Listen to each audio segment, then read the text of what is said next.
and welcome to Based on a True Story, the podcast that compares your favorite Hollywood movies with history.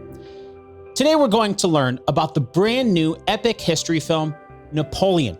Directed by Ridley Scott and starring Joaquin Phoenix in the title role, Napoleon is one of those movies that's been talked about for a long time since it was announced.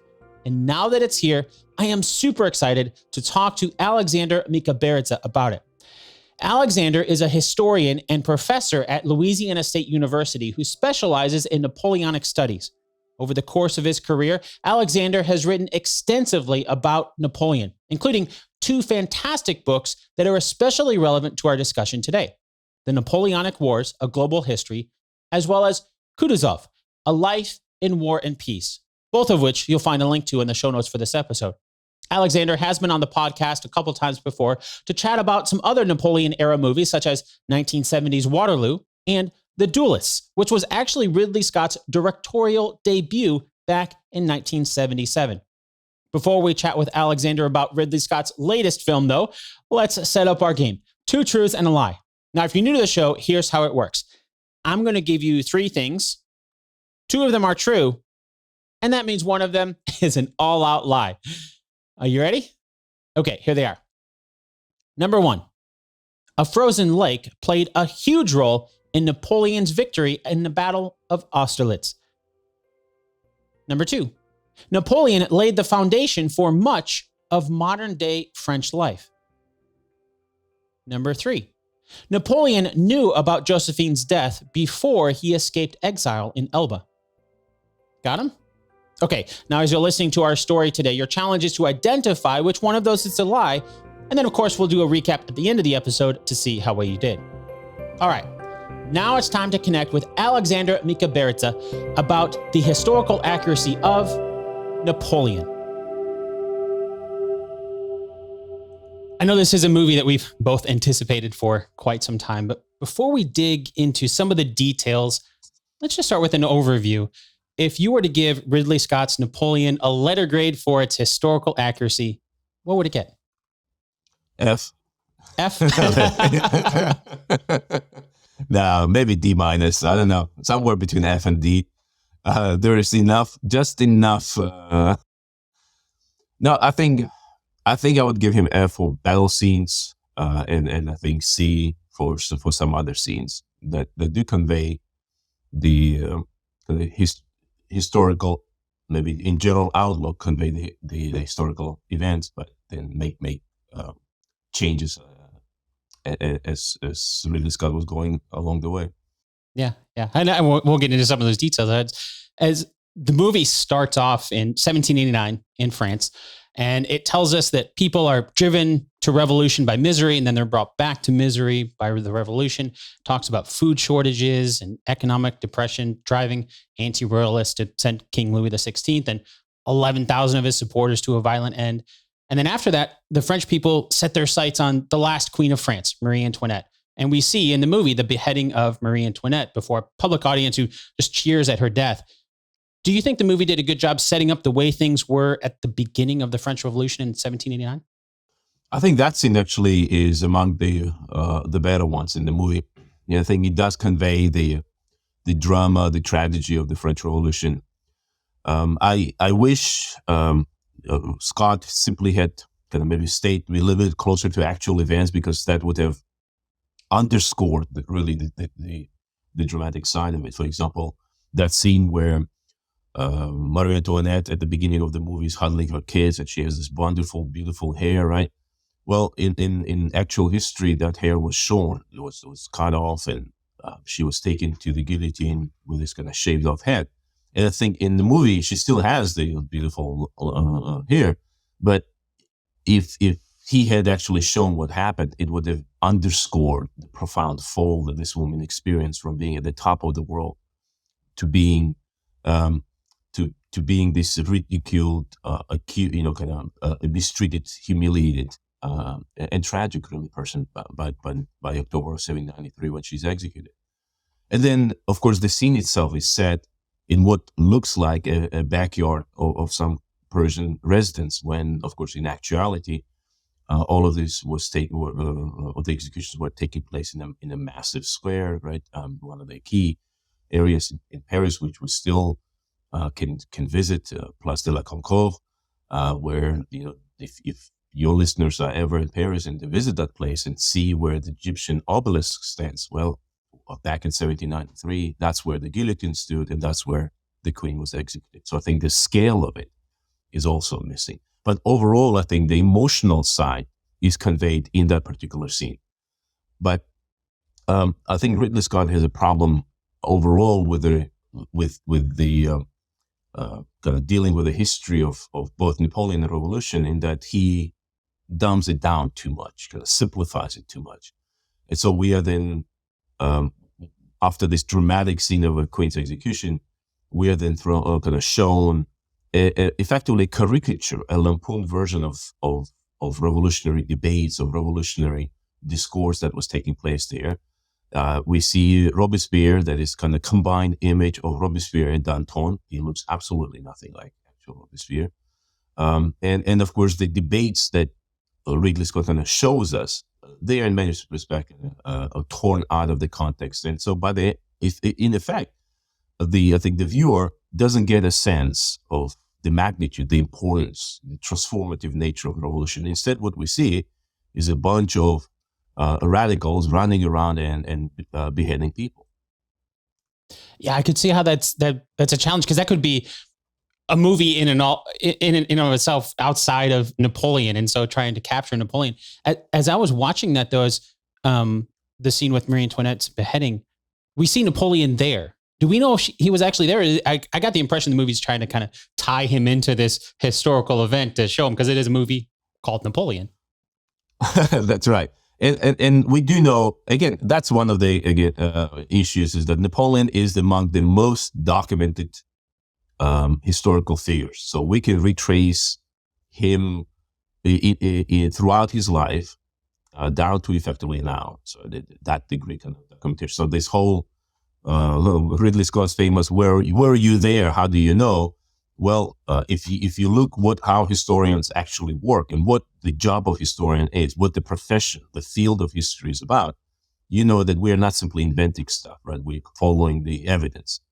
And the evidence tells us that Napoleon was not in Paris in October of 1793, and that he was in the south of France.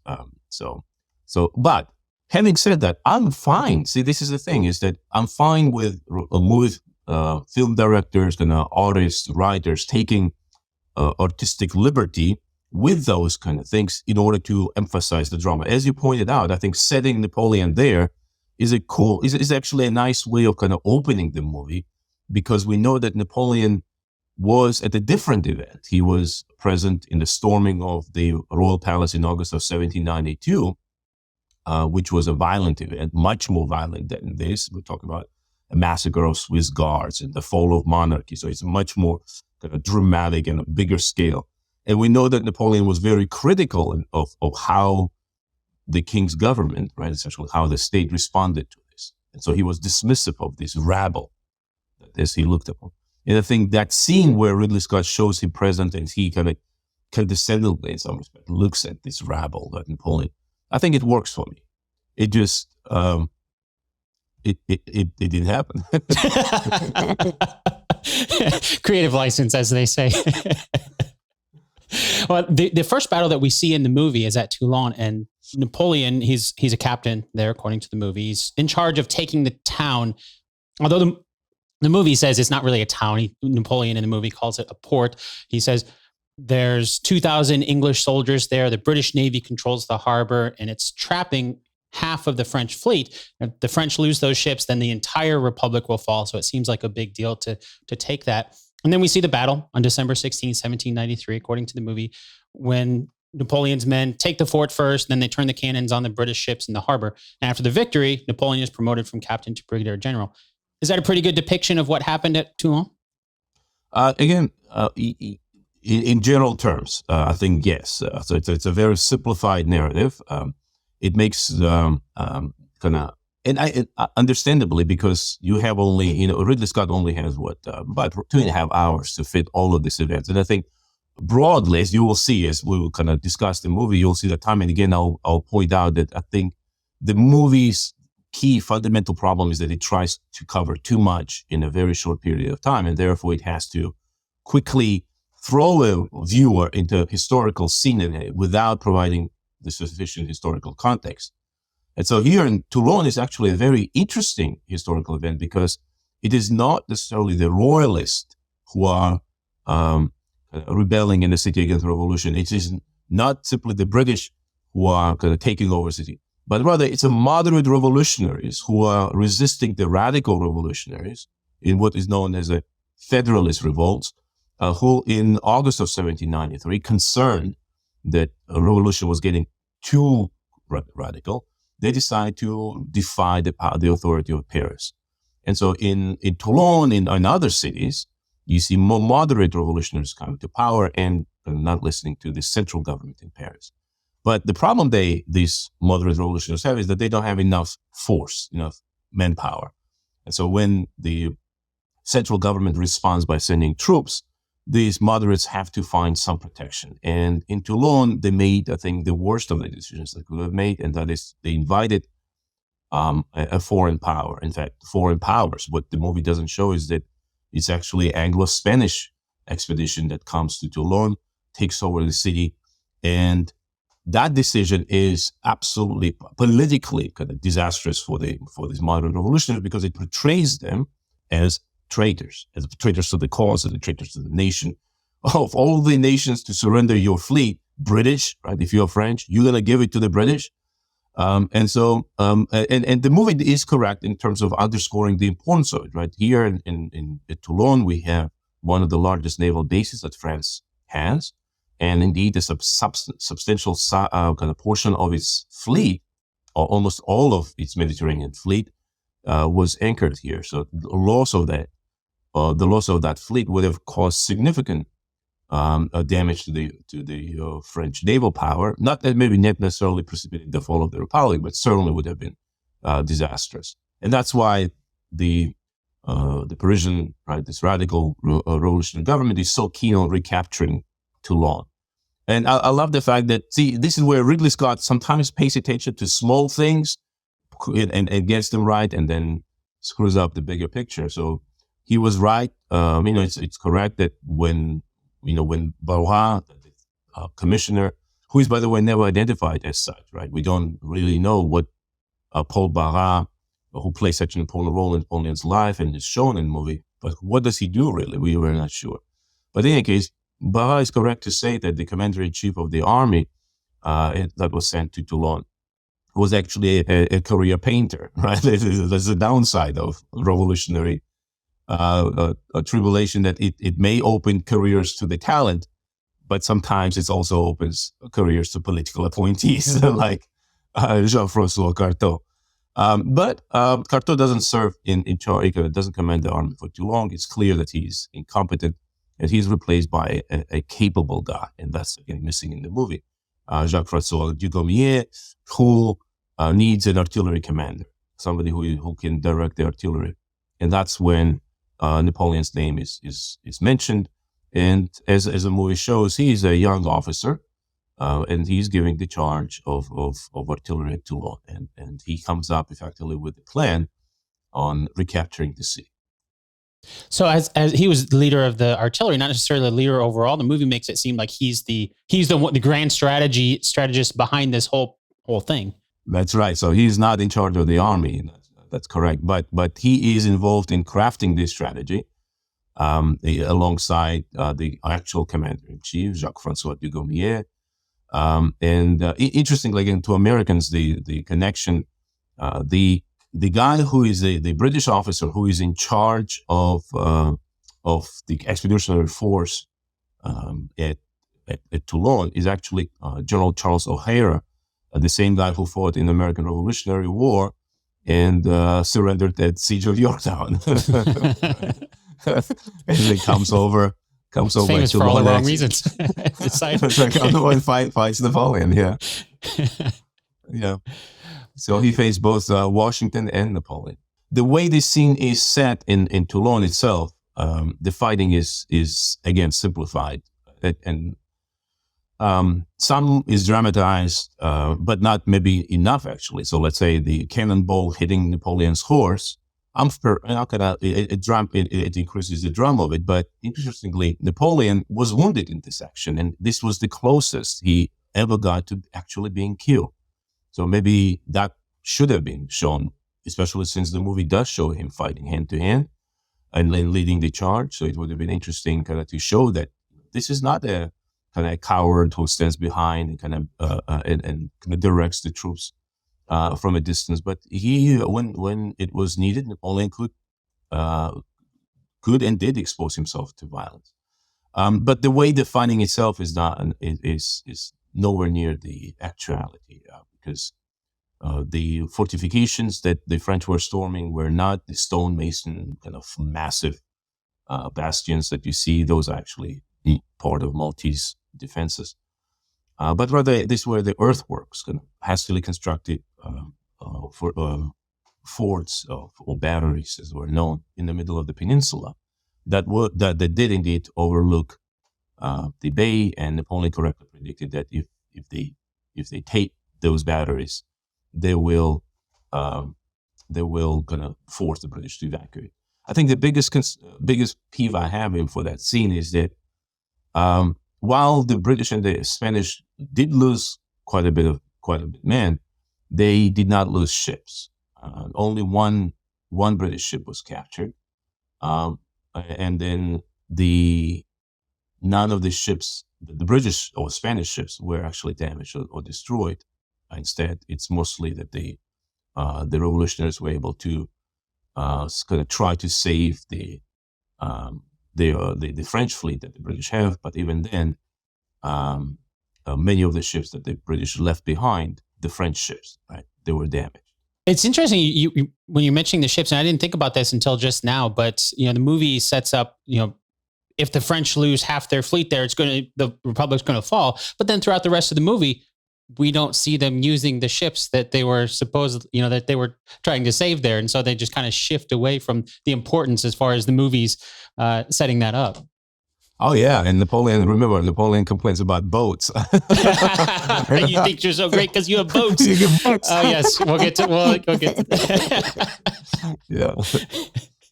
Yeah. Yeah. So after Toulon, then was he promoted to brigadier general? Was that that's the way the movie shows it, as his rise in rank? Yes, Napoleon is indeed promoted to brigadier general, and then of course for his contribution to the recapture of Toulon, which if Toulon makes Napoleon a name that is recognized across France. So it's mentioned in contemporary press. I would go as far as to say it made him a national hero because, or at least the hero to the radical revolutionary cause.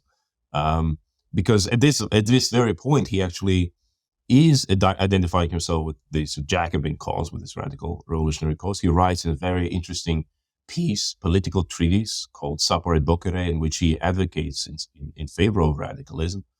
Later on, when he becomes an emperor, he will try to eradicate any mention of that book that he wrote. And of course, the movie doesn't show it as such.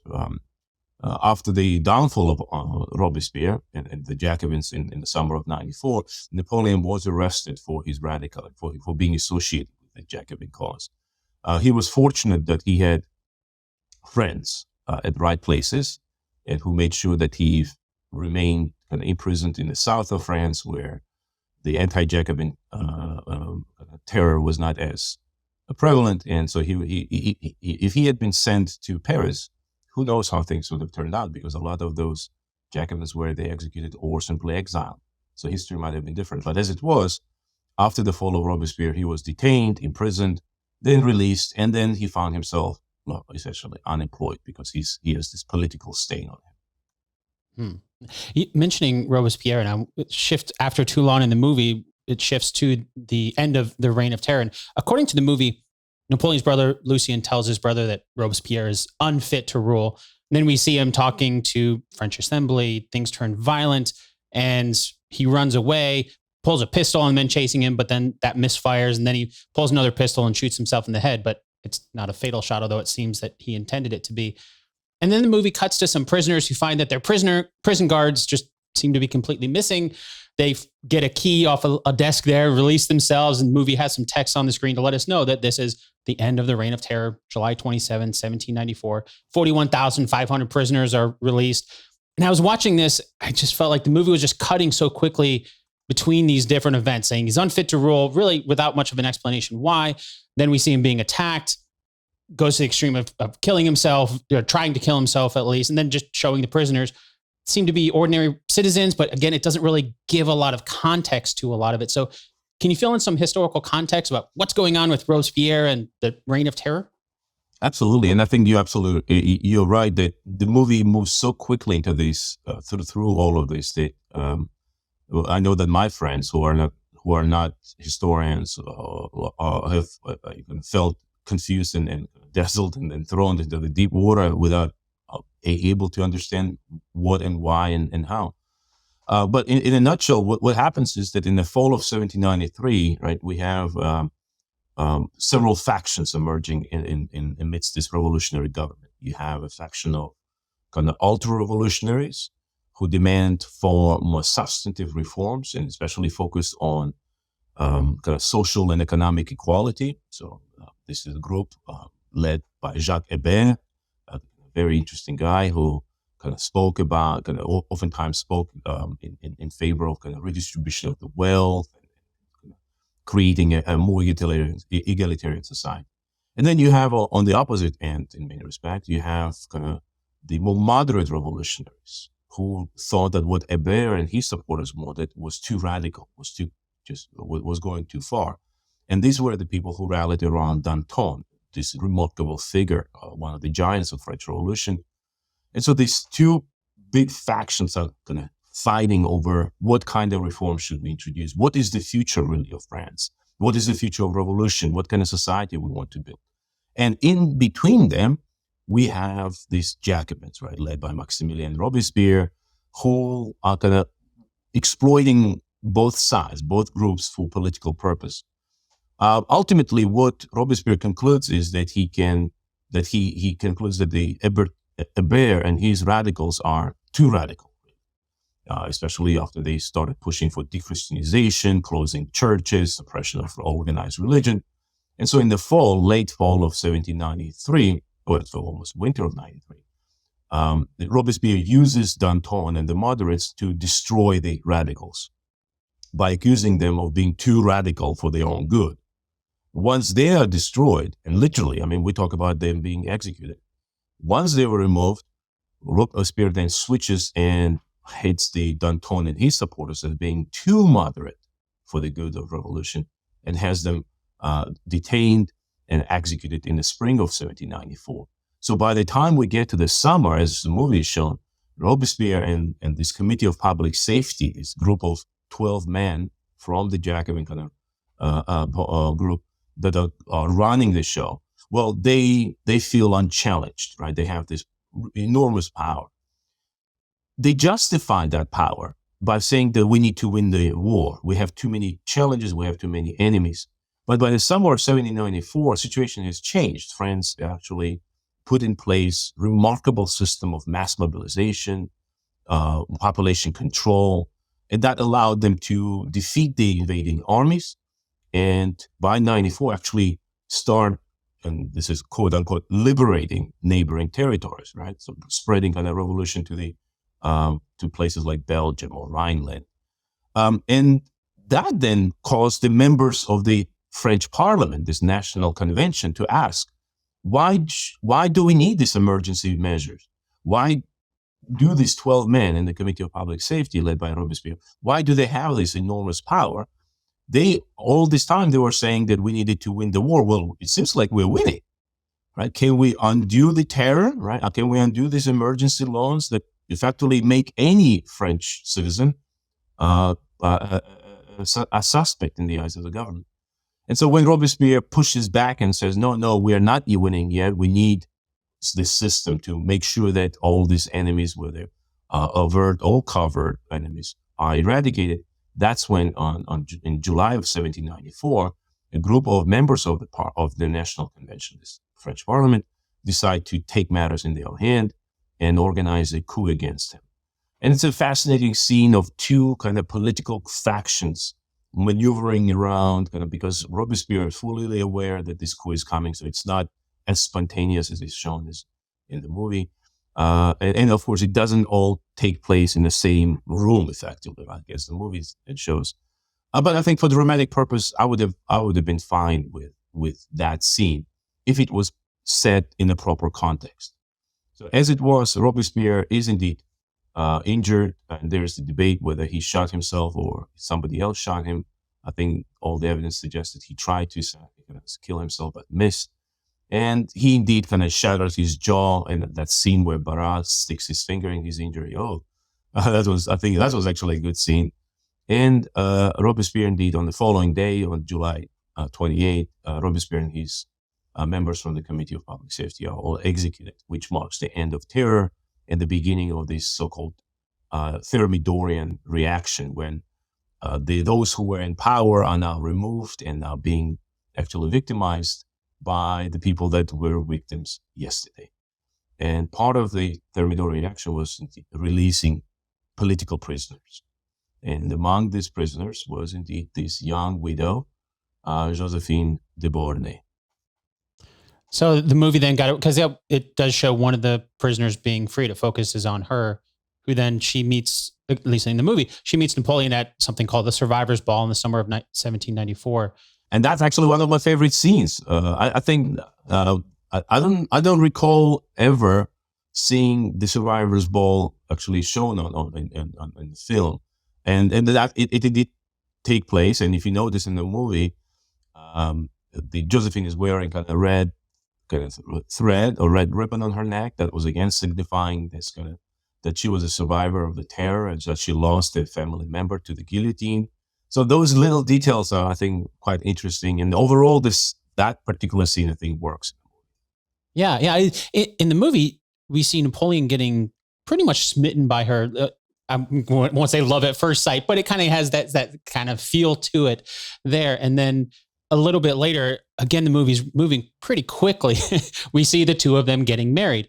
Do you think the movie did a pretty good job of showing how Napoleon and Josephine met and then got married?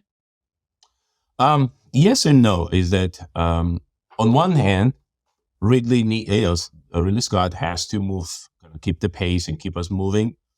But of course, that means that we are never shown why exactly these two individuals from a very different background, different experiences, in many respects, character-wise, very different, why they fell in love with each other.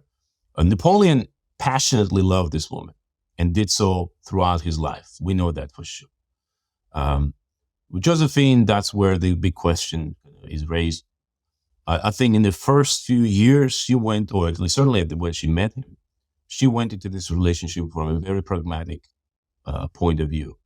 By 1795, that's 94, 95, when she meets Napoleon, she is 32 years old. She is the widow. She has 2 children from previous marriage. And in many respects, she has very little kind of prospects for the future. Right? So she understands that she needs to find a way to kind of settle down. And for women at this time, settling down was indeed to marry well, right? The revolution did open a system. It did give women a lot of kind of new rights, and including the right to divorce and all that. But still, for a woman like Josephine, who comes from a more aristocratic background, how is she going to earn money, right? How is she going to feed her children? And so for her is to find somebody who would support her. And at time, at one period, she was a mistress of Paul Barras, which is shown in the movie. But I think she realized that Barras has many mistresses, right? He's an equal opportunist in that sense. And so she needs to find something more steady. And that's where Napoleon was for her, that steady relationship, the one who can commit, the one who can marry her, who can provide for her and her children. And I have to say that Napoleon was, throughout his life, a rather, I think, loving stepfather to Josephine's children, especially Eugene, who is shown as a little child, and then he effectively disappears. But Eugene de Beauharnais was was a person that Napoleon trusted. He raised him with this idea of kind of, or with a vision of him being an imperial, a crucial imperial kind of figure. And so if you read letters, for example, that Napoleon writes to different people, and then read what he writes to Eugene, clearly there's more fatherly concern to educate, to explain, to give Eugene an opportunity to grow. As for the relationship between Napoleon and Josephine, it was an intense relationship. And I think the movie shows Napoleon kind of as a weirdo, and to a degree he was. I love that scene when she comes over and asks him what costume you're wearing, and she's like, "It's not costume, it's my uniform." Because if you actually look at history, that was the only clothes he had. Since again, it's not explained in the movie, but remember, he's attending a survivors' ball, which is celebrating the end of the terror perpetrated by the Jacobins. One of his supporters was Napoleon. Right. So at that time, he's simply unemployed. He can't find a job because he's politically unpalatable to the ruling government. Yeah, I definitely got the sense that, especially from the very beginning, like I said, Napoleon love at first sight and kind of smitten with her. But I did get the sense that Josephine was, I don't want to say using him, but she knew what he could provide, and she didn't really have many options. It seemed, to kind of rise up, just being released from prison or getting out of prison, having the kids, as you mentioned, you see them. Eugene is the one that comes and says, "Hey, can I get my father's sword? It's the only thing we have left of him." That little boy. Is that correct? Yeah, that's right. Even though in the timeline, the movie shows it happening too early in the relationship, or because we have the boy coming over to Napoleon asking for the sword, and Napoleon tells him, "Well, you can't have it because it's a weapon." The reality is, he says that because that scene should have taken place after that mass cannons firing at the people and murdering them, because that was the royalist uprising in October of 1795, which was crushed by Napoleon, and as part of that suppression, there was a push to confiscate weapons. That's why when the kid comes over, right, and says, "Hey, can I have the weapon of my father?" Napoleon's like, "Well, no, it's a weapon." And I think because otherwise it feels weird, right? Or at least to me, it feels out of context because it's unclear why weapons are denied to the family. But yes, that indeed take place, and in fact, that was a way for the relationship to grow, since Napoleon did take the weapon over, and effectively going to use that as a way of building on the previous acquaintance with Josephine. If we go back to the movie, not long after Napoleon and Josephine are married, we get a glimpse of a few scenes of Napoleon in Egypt. He mentions following in the footsteps of Alexander the Great and Caesar, which makes me think that he's already thinking of himself in more historical sense. When we hear letters, the kind of voiceover from Napoleon writing back to Josephine saying that he's conquered Italy, he's dealing with the sweltering heat in Egypt. We also see Napoleon's cannons hitting the pyramids themselves, which then tells me that, well, maybe he's thinking about himself in history, but maybe he doesn't really care about preserving history in his campaigns. What are your thoughts about how the movie portrays Napoleon's campaign in Egypt? Let me maybe start with saying that even though that bombardment of the Egyptian pyramids never happened, I think overall that scene is dramatic enough to work, right? I think one of the interviews, Ridley Scott was saying that he wanted to go for that kind of allegory of Napoleon bringing the transformative impact to the Middle East. And considering how short that scene is, right? Pyramid's going to come on screen, get hit by the bombardment, and then they disappear, and we've actually done with the campaign. So I think overall that scene, to me, it's as ahistorical it is. I think it works. I think the bigger problem is that Napoleon's previous campaign, probably his most brilliant campaign, is not discussed at all. There is only, as you said, just a small reference that Napoleon makes that he was in Italy. But that's the campaign that makes him who he is, right? That's the campaign who actually awakens inside him belief that he can do impossible, that he should do the impossible. And of course, that leads to the invasion of Egypt in 1798. But the even bigger issue is that scene of Napoleon bombarding the pyramids and then kind of visiting the tomb, actually the scene where he kind of interacts with the mummy, that's a direct reenactment of a famous painting by Maurice Orange. So it's just kind of figure for figure, clearly lifted from that painting. But the bigger issue is that how that Egyptian campaign is shown ending in the movie. Napoleon is told that Josephine was betraying him, right, cheating on him with this young, dashing officer, which was true, and that Napoleon got up, right, got pissy about all of this and told, I want the ship and I'm returning back home. Well, I wish it was that easy, right? But of course, first of all, he didn't just quit because he learned about his wife cheating. I think on the list of problems Napoleon faced in 1799, his wife cheating would not have been high, because the movie has no effort to show the wider impact of this campaign or what happened to the French fleet, which is wiped out by the British at the Battle of Aboukir Bay in August of 1798. Nelson is actually not mentioned in the movie at all, right? And yet we know how important those boats were, right, that he had. Those are the boats, right? So as Napoleon refers to them, those are the boats that changed the direction of the entire campaign in Egypt, because they denied Napoleon fleet. And without fleet, without the support of having a connection back home, he's isolated and he feels that he can't do much in Egypt. And second important kind of point is that Napoleon returns to France in the summer of 1799, not because of the family concern, but because he receives the news of enormous changes that took place in Europe while he was gone. And the movie hints at it when Napoleon meets the members of the Directory, but it never really explains that while he was gone, we have an outbreak of a major war, that French armies were losing badly. In the span of just 3 months, from May to August of 1799, French lost all of Italy. They lost most of Switzerland. France is on the verge of being invaded once again by this second coalition of European powers. And that's the news that Napoleon receives in August of 1799. And that's what makes him decide to return.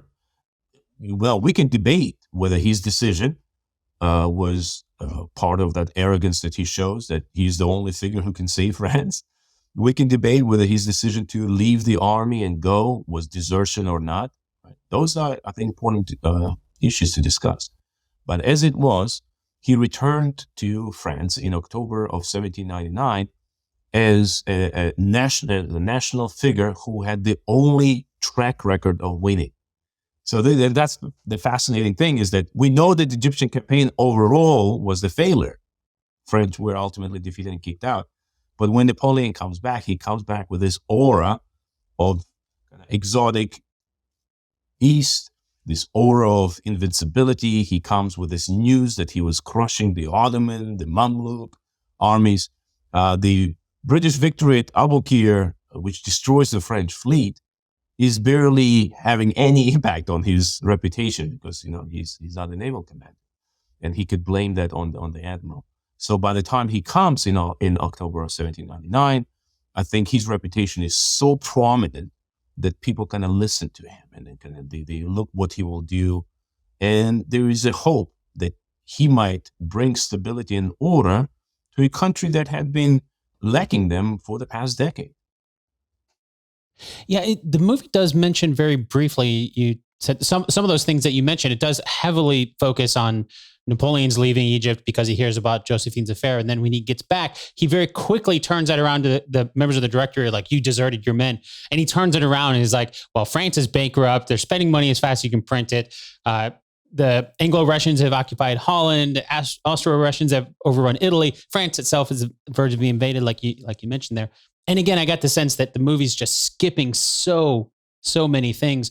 But I also got the feeling that this was perhaps where Napoleon was kind of starting to shift from strictly military to being more political, like you're saying, like the one that can fix this, the one who can lead France to do this. Was that kind of his mindset at that time? Oh, yeah, even earlier. I think that shift already takes place in Italy. Okay. Which we don't see in the movie. So exactly, that's right. We can trace it back to the spring of '96, late spring, and battles in May and June, when he pulls what seemed to be impossible. He repeatedly defeats Austrian armies. He occupies Italy. He kind of sets up new political entities, republics in Italy, and he governs in Italy in 1796-97 as a virtual ruler, as like a republican king. So you see that political kind of sensibilities in him already awakening then. And his decision to go east is only kind of continuation of that direction. So you're right that by the time Napoleon comes back in October of 99, he is a thoroughly political general, so to speak. And what made him, I think, in 99 such a powerful figure in October was that when he comes back, he's approached by members of the French government who are willing to overthrow the government. And then the movie does show that, even though it doesn't fully explain that CS, the guy who is having breakfast or lunch, it's unclear, that CS is the architect of this conspiracy, and that this is actually a republic being betrayed from within. And in the scene when Napoleon is fighting the members of one of the councils, he does shout that you have betrayed the Constitution, you have killed the republic. But it happens in such a chaotic scene that I don't think listeners really get that Napoleon, as we credit him for the coup, right, and we say that he successfully bring the revolution to an end and all that. Well, we have to bear in mind that by the time he does all of it, right, by the time he comes to power, revolution has already gone way beyond where it started. And the Directory, the government that Napoleon overthrew, the Directory had its own members who were keen and eager to overthrow it. So even if Napoleon had died in Egypt, these men would have still pushed for a coup. They would have found a different sword. I think Napoleon is lucky that the sword that CS actually had, his first choice, got shot and killed in a battle in August of 1799. And so that kind of opened the opportunity for him to step in and be that sword. Yeah, you mentioned that breakfast or lunch or whatever, and that CS mentions there saying something about Napoleon being the French Caesar as the people see him that way. And then in the movie, we see he mentions CS, Napoleon, and Ducos being kind of the three consuls that they'll transfer power to, and we see bunch of troops going around basically to force people to resign, giving them letters of resignation. It seems the movie is very adamant that they have to do this before they eat their breakfast. That seems to be very, very adamant in all the scenes. Like, oh, you can't have your breakfast. Yeah. You have to sign this first. And then that's kind of how the movie seems to set up the way that Napoleon becomes the first consul of France. Was that basically how the coup really happened? I think this is where I was actually kind of laughing at it, because I was unsure whether at that stage movie was trying to be farcical and kind of comedy, or whether this was just inadvertently, right, Ridley Scott making people laugh. You're right that the coup itself, if we look at the actual history, it's full of farce. It's full of kind of interesting developments that you cannot but laugh at. But the actual history is far more intricate and far more interesting. In broad scheme, yes, the directors were all, those directors who were not involved in the coup were offered the way out. It was either money, so that scene where Talleyrand goes and kind of tells Paul Barras to resign. Well, that scene could have been so much better if he actually showed that Napoleon offered Talleyrand to offer Barras a huge bribe, and that Talleyrand wanted to kind of mention it, but Barras agreed to resign before the mention was needed to. Talleyrand actually kept the money, which is a lovely detail. Okay, I'll keep it that way. Don't need, all right. Yeah. That was easy. Yeah. um, but once I think the directors are removed, or actually forced to kind of resign, and some forcibly and some through kind of greasing the wheel, then the conspirators need to deal with the two councils, and that's not necessarily as clear in the movie: the Council of Ancients and the Council of 500, which collectively formed the French Parliament. And they were told that there was a conspiracy, kind of national security, right, problem, that there was a conspiracy underway against the government, and that they had to be evacuated from Paris to a neighboring town of Saint Cloud for safety reasons. And it is kind of alluded to in the movie, but not necessarily made clear. And once there, they were kind of urged to give emergency powers to these three consuls who would kind of save the nation from the radical revolutionary threat. And of course, the consuls had a lot of questions. Where's the evidence for any of this? And at one point, Napoleon then decides to enter the deliberation, kind of the place where this council was deliberating. And as he entered, that was a violation of a law where kind of a military officer, especially a senior military officer, could not simply barge into the legislating body without an invitation, without a permission. And I think once he enters and tries to deliver that speech, it provokes a lot of kind of response and violent response. And we know that there was a tussle, and indeed Napoleon was kind of rough-handled. Napoleon later claimed that they tried to assassinate him, and his brother also claimed that there were daggers pulled, but we know that that's not true. But that scene overall, I think, works. Even as a farce, I think it works. And that scene where Napoleon runs and then slips and gets up and then Napoleon, his brother, points the sword and promises to kill him. That is all true. But I think it doesn't convey, at least to me, it doesn't convey the momentous nature of it. It looked like, from a soldier's point of view, the guys who were standing there, they're kind of out of loop, right? And then this guy comes out, pulls the sword, tries, points at his brother's heart and tells him to go and overthrow the government. If you're a soldier, would you really go simply on that? So I think there was a kind of disjointed nature of the film. Yeah. And there was maybe it was just me when I saw that there was like a brief little nod or something like that Napoleon's brother did when he pulled the sword that made me think he's just making this up as he goes. Like, this is just a, last minute thing, and just, we got to get these soldiers to help us. Maybe this will do it. And it seems to work in the movie, at least. Yeah, that's right. And I think overall, that is one of the better parts of the movie. That at least they stuck close enough to actual history and conveyed the farcical nature of some of the things that transpired that day. So I think that part at least works. Okay. One of the impressions that I got while I was watching the movie, after Napoleon becomes first consul, the movie very heavily seems to imply that the foreign powers don't really respect that title. There's the Minister of Foreign Affairs that you mentioned, Talleyrand. He suggests that Napoleon then change his title from first consul to victorious consul, or by another name, king. And we see the coronation of Napoleon as not as king, but as emperor. Maybe it's just me, but there's very slight differences between those two things in how they're run there. But do you think the movie did a pretty good job of showing that transition into emperor? And I guess as a secondary question there, did people catch on that basically emperor, and they just got rid of monarchy and the king, and now we're having emperor?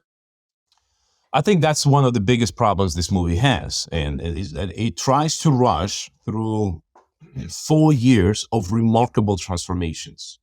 Oh, that was supposed to be all 4 years. That was 4 years from. 4 years, wow. Okay, right. Yeah, that was like a couple minutes in the movie.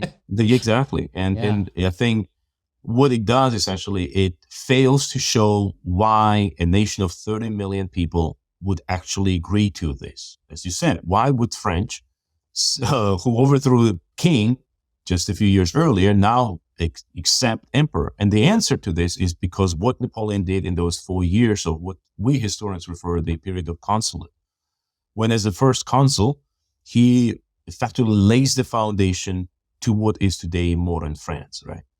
Every every aspect of modern French life, from finance to education to firefighters to policing, all that is traced back to the reforms that Napoleon introduced between 1800 and 1804. It's a remarkable period of a kind of burst of visionary, substantive, efficient transformation that really is why we care for Napoleon.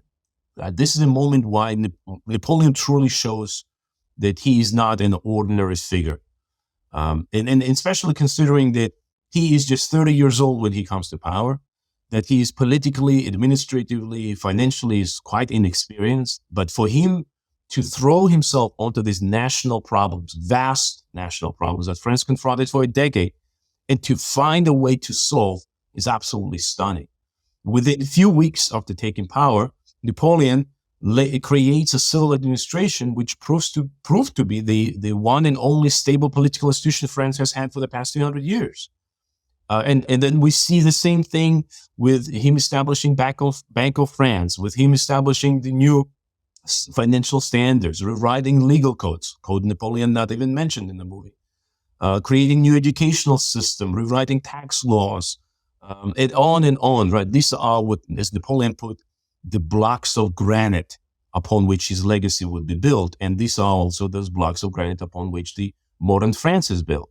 And that is why, right, Napoleon can get away with a lot of things, like in 1802, once these reforms are kicking in and delivering, right, stability, delivering prosperity, delivering this better life to people, he can ask them, hey, how about you giving me power for another 10 years?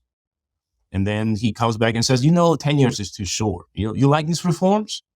Right? Do you want them to end? Because if I step down, who knows what will happen, right? How about you made me consul for life? And they do. And then in 1804, he says, consul for life. Why don't we call it what it actually is? Right? Empire. Yeah. I think that progressive evolution, I think, is missing. And if you ask me, if I can be so presumptuous, is that I think the scriptwriter should have focused on that, because that small period, about 4 years, could have shown Napoleon in the complexity that he is, both a really visionary reformer, but also a ruthless political operator. You can see him outmaneuvering his opponents. You can see him establishing a police system that, in many respects, is the precursor of police state. And I think that would have been such a powerful movie to explore how these men, at the young age, 30 years, I mean, that's not particularly full of experience, but to be able to get away with all of it would have been such a better film. But none of it is mentioned in the movie, and instead we are thrown straight into the coronation ceremony without understanding why people would have given their tacit approval to it. Yeah, which paints a very different picture of just Napoleon as a person too, because so much more, having him be so much more than a military leader. And in the movie, when we see him not being a military leader, so much of it is around Josephine and that side of his life. And he just seems very awkward, very socially awkward in those scenarios. So I just assume, okay, if he's not on the battlefield, he's an awkward person, but it sounds like politically, and he's not. Absolutely. I mean, Napoleon, I think one of the character traits, or actually not one, but maybe a series of character traits that really she showcases during this period is his tirelessness, his concentration, his speed at which he understands, kind of consumes this information and processes, his calculation, his ability to analyze. Later on, he kind of talks to one of his confidants, and he says, and it's a very famous quote which says that work is my element. And he's right, because there are few people in history who were as workaholics as this guy. He could just take 5-10 minute naps during the day and be as refreshed and revived as we are after an all night nap. And he works tirelessly at this period. And that quote continues, when he says, I have known the limitations of my legs. I have known the limitations of my hands and my eyes, but I have never been able to know the limitations of my working capacity. And that shows here at this period. I mean, there's stories, famous stories where he works through way past the midnight at 2, 3 a.m. He works through the ministries and wakes up officials saying, hey, people of France are paying you money. You can't sleep. We got to deliver. And he creates a remarkable system that is efficient, that delivers reforms that benefit the people. And again, we can debate whether he betrayed the revolution through these reforms or consolidated the revolution. But there is no denying that overall, the reforms that he introduced in this short period of time were crucial in bringing France back onto its feet and making France this great nation that would be able to project its power on the continental scale and, as I argue in my books, on a really global scale. Yeah, which makes then perfect sense as to why the people would accept basically another king. I mean, emperor or consul for life or whatever title you want to give. It makes sense that they don't want to be thrust back into the chaos. You know, you're talking about all the political chaos and all the chaos that was going on before. It must be nice to have things be a little peaceful at home. You know, Exactly. I mean, that's one of the key ways Napoleon sells himself, is saying that, hey, if you give me another 10 years or if you appoint me for life, I'm going to deliver on that promise of law and order, stability, prosperity. And of course, for example, the scene, once we get into the coronation, it's beautifully done. And I think that scene it works in the movie. And of course, it works because it is almost a direct reenactment of Jacques-Louis David's famous painting, which Jacques-Louis David is shown there. I even chuckled because the Ridley Scott went as far as to even include Napoleon's mother in the movie as she is in the painting, even though we know that both David and Ridley were wrong. Right? Napoleon wanted his mother in the painting because she was not present at the coronation, actually. But there is a reason why Pope is present, right? Which the movie never addresses. In that one of the great reforms Napoleon introduced in 1801 was reconciliation with the church. After what revolution did to the organized religion, to Christianity, to especially Catholic Church, with these de-Christianization policies, with these shutting down the churches, confiscating all this land that the church had, and then, Napoleon then makes a deal with the Pope. He makes a deal with the church, and the deal was that the church will come back and start to operate and tend to the spiritual salvation of French people. But on the other hand, the church has to accept the core legacy of revolution, including the loss of property. So if you're one of those hundreds of thousands of French people who actually bought church property, you have now vested interest in seeing this guy in power, because as long as he's in power, you have the property that you bought from the church. And so that's one of the ways Napoleon kind of gains the support of the middle class, because this is the people who bought the land, bought these buildings that formerly belonged to the church. And he effectively tells them, hey, so you got to support me, because if I'm gone and the new government comes, especially the old government, you don't know if they're going to renege on all of these promises, and you'll have to give back the property you've acquired from the church. Yeah. And all that is lost in the movie. They don't show any of that at all. Yeah, and then of course it's a complex issue, and they would not have been able to even probably mention it. But again, that goes to the fundamental issue of how the movie was envisioned. It's a 2.5 hour romp through 20 plus years of Napoleon's life with very little kind of attention to the substance. Yeah, the whole movie could have been just those few years for sure. Mm-hmm, exactly. Yeah. Well, speaking of the events in the movie, the next big event, and as a little behind the scenes, we are recording this on December 2nd, 2023. So it's the 213th anniversary, Battle of Austerlitz.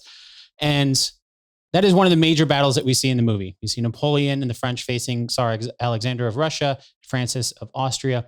And according to the movie, the way it sets it up, there's French soldiers defending an encampment in snowy, bitter, cold landscape. They lure the Austro-Russian soldiers into thinking that that's everyone. And then when they attack, Napoleon unleashes his infantry. They're hiding and overlooking the hill over there. And then they rush down, soon followed by his cavalry. And then we start to see the cannons start firing. And about this time, we find out that this landscape that they're on is actually a huge lake. And so the cannonballs rip through the ice, and the fleeing troops, the Austro-Russian troops, just sink into the icy waters. And it seems to be a pretty clear French victory. And afterwards, Napoleon reminds Francis that he could have captured all of their armies, but instead he chose to accept France's invitation for peace. Do you think the movie did a good job showing the Battle of Austerlitz? And I cried. I cried watching that thing. I think the only true thing, the only correct thing about that scene was, well, two things. One, that it was in the winter, and that Napoleon was there. It happened. That's the... It happened. It is astonishing the degree to which that battle has been portrayed. Every bit of what Ridley Scott shows on the movie and on the screen of that battle is wrong. Starting from this oversized importance attached to lake. There is no lake there, or there was no lake there. There were ponds, several ponds, but not the lake. Those lakes play no role in the actual battle until the battle has been decided and the Russian and Austrian troops have to retreat. And some of them chose to pass on skirting those ponds. So not across the pond, but skirting those ponds. And we know all of this. Again, Ridley Scott, right? We know all of this because we have documents from Napoleon's correspondence, the British generals, their reports, but also from Austrian officials.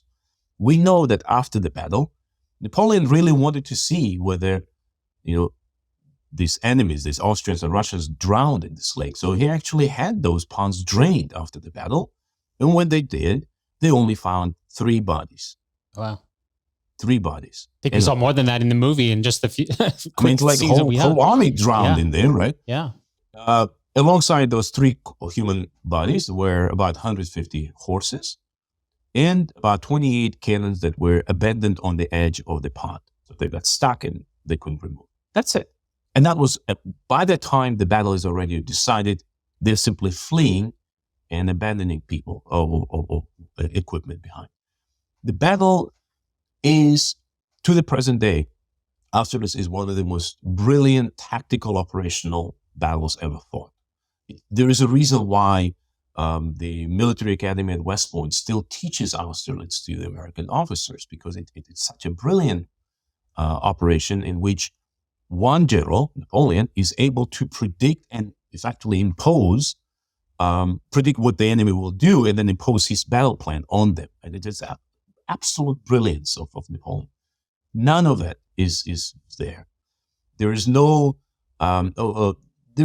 need for Napoleon to conceal his artillery under the tarps in the middle of the winter on the edge of the forest. No need whatsoever. No, nor would the Russians or Austrians be so foolish to simply march on a lake in the middle of Austrian Empire. You think the Austrians would not have known that they had a lake there? That's their turf. That's their territory that they're fighting on. Of course, the actual battle was fought in completely differently, but the outcome is the destruction of the Russian and Austrian army. So both of them suffered grievously in this battle, and indeed, right after the battle, 2 days after the battle, Austrians all sue for armistice, and the Russians are kind of retreating back home to lick their wounds. Austerlitz is crucial, and I think the movie doesn't show that.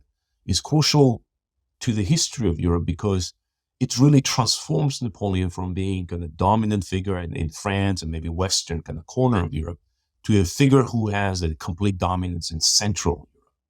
This is the battle that shatters 1,000 years old Holy Roman Empire. It disappears the following year, months after the battle. It extends French power into Germany.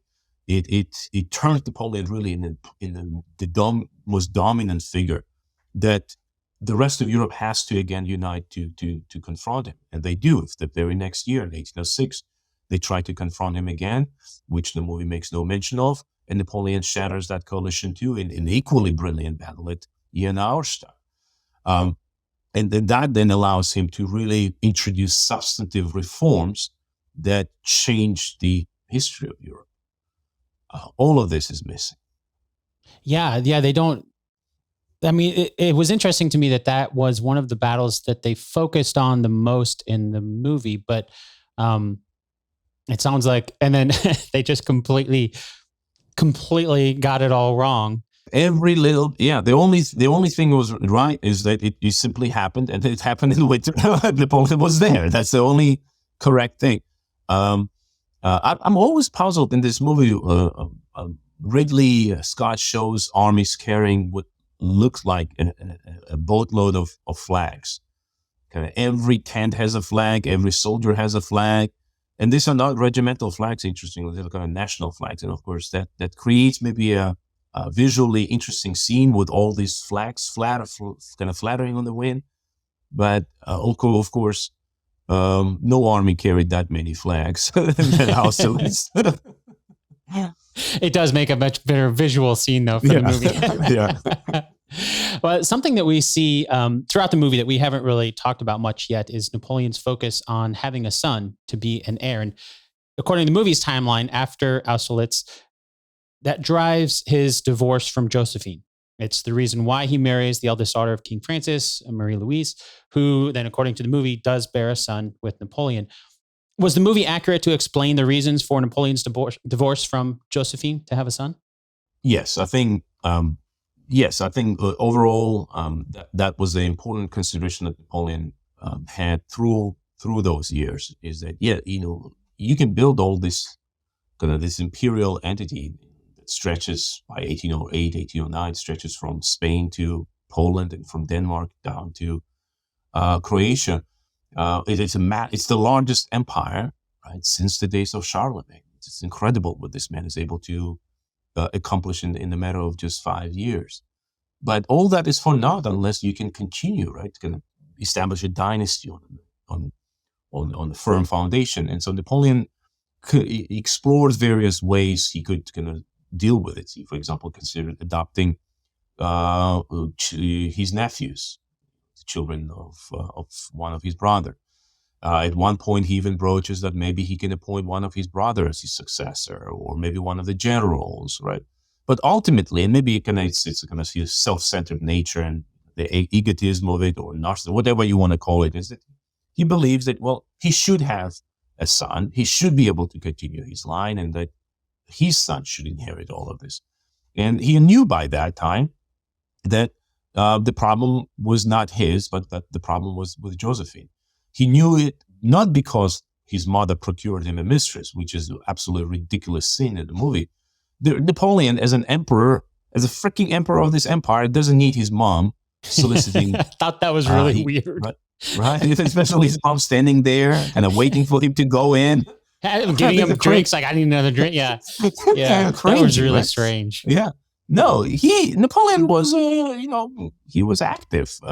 So he had mistresses, and one of them, indeed, in 1806, got pregnant, young woman who was a lady in waiting for one of his sisters, and this is his sister actually who plays a role in setting them up.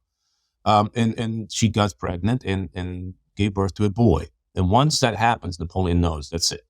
It's not my problem. And so he knows that he has a bastard child. That he doesn't want to recognize that child, although he will take care of that child, and that child has an interesting life later on. But he needs a legitimate heir, the one that there will be no questions about.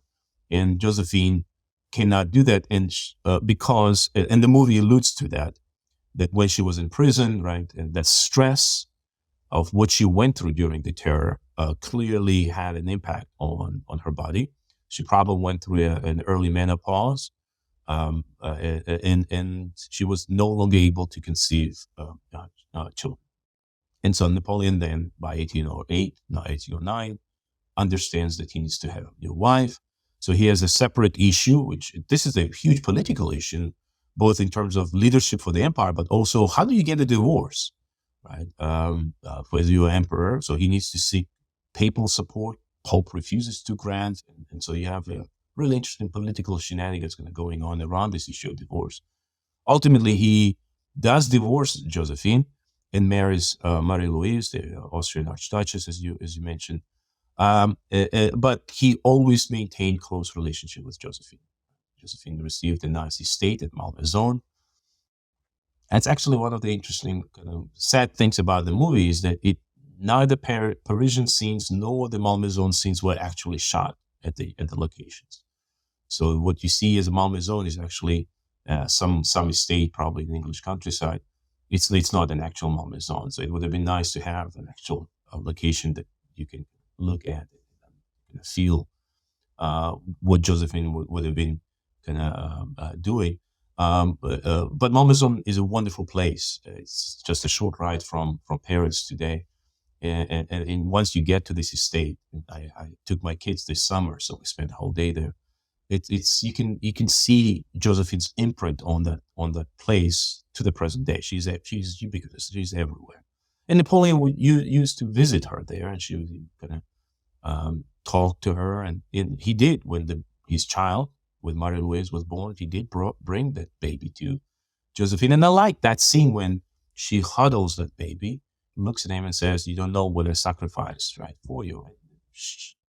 That I think is a nice scene, except I don't think the movie explored the relationship between Josephine and Napoleon to the degree that for the viewer to say, yeah, she did sacrifice a lot, because we went from her cheating on him, not caring for him at all or for his emotional well-being, to suddenly telling the baby that, I've sacrificed a lot for you.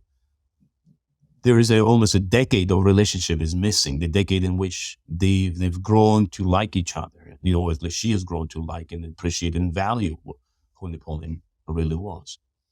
Yeah, that's a really great point. And it brings up something that I was curious about, because in that part of the movie, when we see Marie-Louise, that's the only time we see her in the movie, but we see Josephine throughout the whole thing. Even after Napoleon divorces, like you said, he visits her. There's letters being written back and forth. Is there anything more to Marie-Louise's role in Napoleon's story that we just don't see in the movie? Yeah, of course. And this is, I think, movie is clearly unfair to Marie-Louise.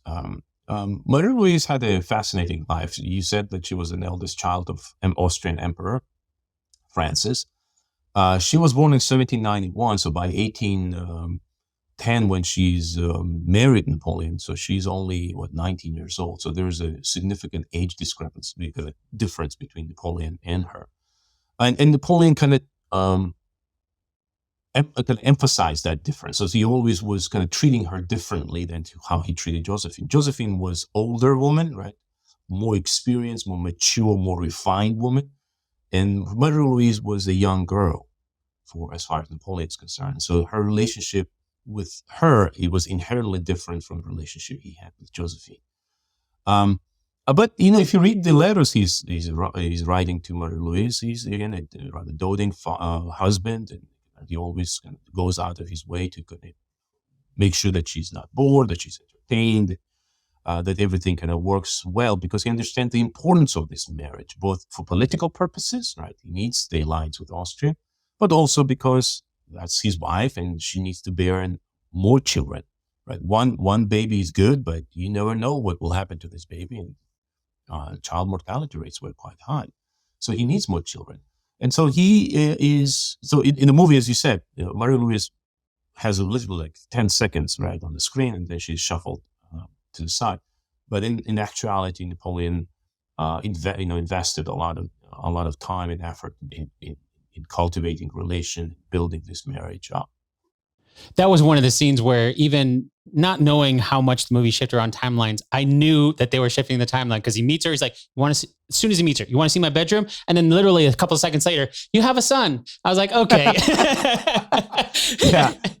I heard when I was in the movie theater, there were people kind of rolling. You could feel the rolling eyes. Like, what the hell just happened?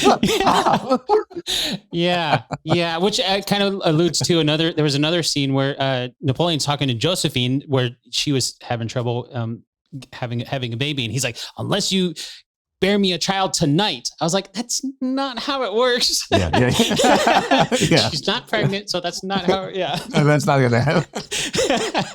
Yeah. Yeah, it's pretty funny. But if we go back to the movie, there's quite a roller coaster with Napoleon and Tsar Alexander of Russia that we see. First, the movie shows the Treaty of Tilsit in July of 1807, forms an alliance between France and Russia. And then a short while later, Napoleon, in writing a letter to Josephine, says, oh, he's sad that Alexander has opened his ports to England and taxed the French. So I guess I have to invade them. And so that leads to the invasion of Russia. Yeah, they made me. Yes, they made me do it, So that's the invasion of Russia. Napoleon's leading troops from France, Austria, Italy, Germany, Poland, quite a few nations there. And it's a major offensive that we see in the movie between Napoleon's forces and Russian forces. But the movie doesn't give a lot of details about it. Kind of like the Battle of Austerlitz. Like it's telling you what it is. All we see in the movie here is that Napoleon seems to win. And then he writes Josephine saying, oh, it's 200 miles from Moscow, and they're going to continue their offensive the next day. What is this battle that we're seeing in the movie before Napoleon reaches Moscow? The battle is the Battle of Borodino, one of the bloodiest battles of 19th century. Even though you will not get a sense of it from the movie. And the movie is covered in just a few seconds. And if you notice, if you're going to pay close attention, well, first of all, Napoleon is leading a charge, which is ridiculous considering that he's an artillery, right? Trained as artillery officer. He would not have done this. But more importantly, as the emperor, why would you endanger your life and everything you've accomplished by leading the charge and getting maybe shot or stabbed by an enemy? Of course, Napoleon never led charges aside beyond that early career when he did fight hand-to-hand at Toulon. Later on, led a couple of charges in Italy, but one after that, he's never out there leading the assaults, because there's a lot to be lost if he's injured, if he's killed. And he's a target. So, I mean, he'd be a target for sure. Exactly. Yeah. Can you imagine? And that's when we get to Waterloo, right? We'll talk about the sniper thing. If that was that easy, can you imagine if that was at Austerlitz or at Borodino, somebody shot him? Let's go drink. He's not. No, that generals have better things to do with their time. Yeah. We'll get to that. That's right. But I think one of the fundamental problems with that kind of part of the movie is that it makes absolutely no reference to Napoleon's huge mistakes that he made during this period, like invasion of Portugal, like invasion of Spain. There's no talk about the calamity that the French are experiencing in the Iberian Peninsula. Wellington, of course, is not mentioned, even though this is a time Wellington is really rising as European kind of figure who is able to contain French threat. So the British contribution to Napoleon's defeat for most of the movie is that they have boats, and then at the end that Wellington shows up. But of course, we know that Britain did more than that. And of course, when we get to kind of Napoleon's relationship with Alexander, I think the choice of the character or the actor to play the character was actually quite good. Alexander looks very close enough to who he was, and he was this young, charming man who, in what is, I think, one of the best lines in the movie, Alexander's famous, when he says that I'm used to being underestimated. I think that's really conveys who he was as a historical figure, that people did tend to underestimate him. And of course, in 1812, it's the showdown of two empires over the destiny of Europe, right? It's not like Napoleon simply was forced to wage the war. He did a lot of things that contributed to this war. And the invasion that he starts in June of 1812 is one of the largest invasions in modern history. Well over 500,000 men participated in this first wave, and then plus reinforcements. Ultimately, the force that Napoleon mobilized for this invasion is over 680,000 men. And I think the problem I have is that Ridley Scott, in that part of the movie, it actually perpetuates a myth that Napoleon was defeated by nature, that it was defeated by cold, by winter, and these kind of weirdos hiding in the forest. But there is no agency given to the Russians themselves, because on the way to Moscow, Russians fought Napoleon. They fought at Smolensk. They fought at Vitebsk. They fought, of course, in Borodino. And all these are bloody engagements. Then in the movie, Ridley Scott talks about, I think he says 71,000 dead at Borodino. The numbers are much higher if you count wounded on both sides and killed on both sides. This is one of the Borodino is one of the bloodiest affair in modern military history until World War One. In terms of the rate of losses, it is bloodier than Leipzig or Wagram and other battles that Napoleon fought, and that is missing. And then if you look at the battle itself, that sequence, I think what Ridley Scott ended up doing is that was supposed to be, I think, an earlier battle, because the uniform Napoleon is wearing is an early uniform that he should have worn in 1800. So I think maybe that was the sequence from Marengo, right, that actual Borodino sequence, that probably shot for that 4-hour edition that he will be releasing later. So the battle is, the way it is portrayed in the movie is like Austerlitz, completely ahistorical. At least he's consistent with his inaccuracies. That's right. That's right. He's consistent with him carrying not a damn about history. There you go. After that victory in the movie, we do see Napoleon reaching Moscow unopposed. The city just seems to be abandoned, and we see Napoleon himself sitting on the throne for a little while. I think there's pigeons overhead, you know. I like actually that scene. I think that scene where pigeons are essentially shitting down on him. I like that scene. Again, it's a farcical scene, but I actually enjoyed it. Yeah, but it fits with the movie. One night when he's there, though, Napoleon wakes up to find the city burning, and he doesn't believe it at first, but his officers insist that the Russians have burned Moscow themselves. And then the cold winter is coming. Napoleon leaves Russia, heads home. Again, it's kind of alluding to this is the weather that's defeating him. One of his officers suggests that maybe they need to wait out the winter months in Poland. Napoleon originally had wanted to go to Petersburg to defeat the Russians there. Then the officer says, the winter's coming. We need to maybe go to Poland, wait out the winter months. And I thought the movie was really vague about this happening, because after that is when we see Napoleon leaving Russia and head home. Did he go to Poland? What's going on? Can you clarify what the movie's trying to portray here? So the Battle of Borodino was fought in September, right? On September 7th. And then 7 days later, on September 14th, the French army reached the outskirts of Moscow. And there, Napoleon expects that like it happened in Vienna or Berlin or all these other capitals that he entered before, that there'll be a delegation coming out, and the delegation will formally surrender the city, and there will be some kind of negotiations and an understanding reached. But what the Russians do, and of course the Russian commander-in-chief here is Mikhail Golenishev-Kutuzov, and the Russian governor of Moscow is Fyodor Rostopchin. So what they agree upon is that instead of surrendering the city, they will simply evacuate the entire city. And it's a remarkable undertaking. This city is well over 250,000 residents live there. And so they decide to evacuate the entire city and leave the shell of it, essentially the buildings, only for the enemies, to underscore that there will be no negotiations. That is, as I point out, and I argue in detail in my last book, which is a biography of Kutuzov, that is a stroke of genius on part of Kutuzov, because Kutuzov famously compares Napoleon to a torrent, like a landslide that comes on and destroys everything on its way. And that this invasion is like this, and that you cannot simply contain it by defeating Napoleon in battle, because they've tried and it didn't work. And so what Kutuzov wants, and he says in deliberations that he had with his officers, is we need a sponge, something that will soak up this torrent and essentially will solidify it.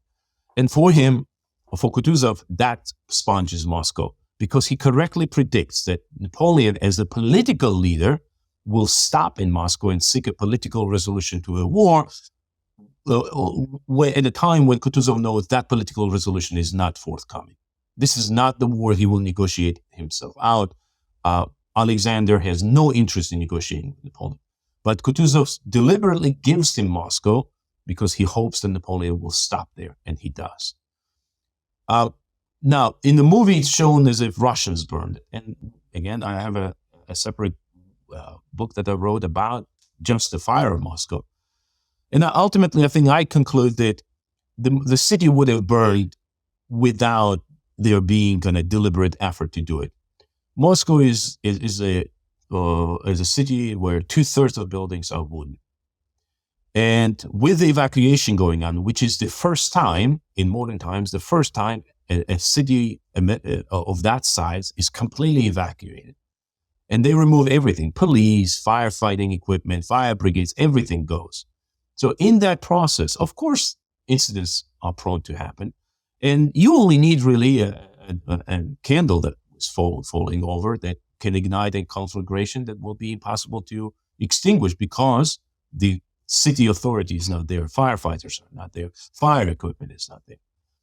And what makes things even more interesting is that even though Napoleon expects this delegation to come, his soldiers are not. So we know that in the night of September 14, a lot of soldiers snuck into the city because they were hungry and they began looting and plundering. So I think the city burns not necessarily because Russians deliberately did it or French deliberately, but because there was conditions for it to burn. And it burns right the very next day. So it starts, the fires break out already during the night of 14-15. By 16, 17, 18, 2/3 of the city burns. And it is a calamity that is apocalyptic, really. And I think the movie does a good sense of conveying what it would have been like to stand there and watch the city go in flame. I really like the cinematography of that scene. And I like how Joaquin Phoenix conveys Napoleon's emotion in that scene because he is bewildered. He couldn't believe that the city would be simply burned. He does blame it on Russians, but nevertheless, after that, Napoleon makes still the decision to stay in Moscow and seek that political solution. So even after the city burned, he spends over 30 days in midst these ruins seeking the political end. And it is only on October 19, after he receives the news that some of his units were manhandled by Kutuzov's army, that he decides, well, it's time to go back home. And so he leaves on October 19, Moscow, and begins the long trek back to the borders. We know that he wanted to regroup somewhere in Poland, Lithuania, going to regroup there, and then continue fight the following year. But a combination of the consistent Russian attacks, popular resistance, and indeed weather meant that by the time Napoleon reaches the border, most of his army is gone. That's fascinating point that I didn't think about. That if all the fire brigades and everybody was gone, and especially if the French are, well, maybe not, but there's more than just the French that were under Napoleon. But if they're looting, they're probably not going to be so careful with their looting too. And so it would be really easy to have that. And the timing of it happening the next day then makes sense. It's not a coincidence at that point that, they showed up and then this fire happens. It's not that the Russians, for example, Rostopchin, the governor of Moscow, he spoke extensively about his readiness to destroy the city rather than see it in the French hands. So there is both kind of combination of reasons, both the willingness to create conditions that allow the city to burn, but also, looting is quite widespread. And if you're a soldier and you've been campaigning for the past few months and finally you made this big city, the first thing you really want is a booze.